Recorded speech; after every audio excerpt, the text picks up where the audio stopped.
कमी नहीं। उदार मना भुवि गणंती ते भूरिदा जना। उदार मना होकर के चकाचक महाराज मंदिरों में जाइए, तो मंदिर में जाकर के सेवा करिए, संत महापुरुषों की सेवा करिए, तीर्थों में ब्राह्मण भोज कराइए। महाराज ब्राह्मण भोजन कराने का बहुत बड़ा प्रतिफल होता है।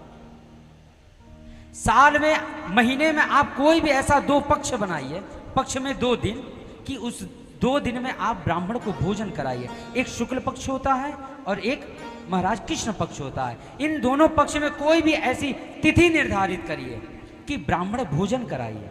फिर देखिए महाराज आप अपने घर का चमत्कार। और फिर कभी हम लौट के आए, सोई महाराज आप हमारे कान पकड़ लेना, कहना महाराज आप तो बड़ा झूठ बोल के गए, हमने तो ब्राह्मण खूब जिमाया, कछुना भैया। महाराज उदार मना होकर के जब आप ब्राह्मण भोजन कराएंगे, तो जब महाराज वो चकाचक आशीर्वाद दे देंगे, महाराज दुनिया में ऐसी कोई ताकत नहीं है कि आपकी उन्नति, आपकी तरक्की रुक जाए।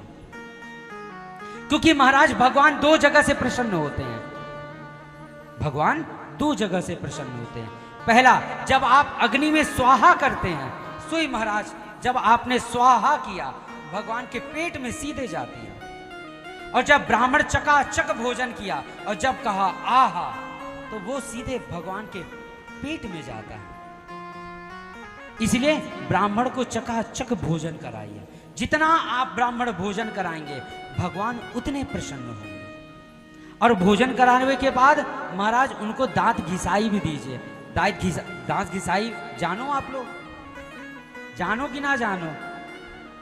महाराज दक्षिणा, देखो हमारी कछु मैया जानती है, इसका मतलब वृंदावन आप लोग गई हैं। बोलिए बांके बिहारी लाल की जय हो। अगर आपने दांत घिसाई नहीं दी, सोई महाराज आपका भोजन भी अधूरा। क्योंकि यज्ञ की पत्नी का नाम है क्या? दक्षिणा। जब तक दक्षिणा नहीं दी जाती, तब तक महाराज आपका यज्ञ, आपका भोजन महाराज वह आपका फलीभूत नहीं होगा।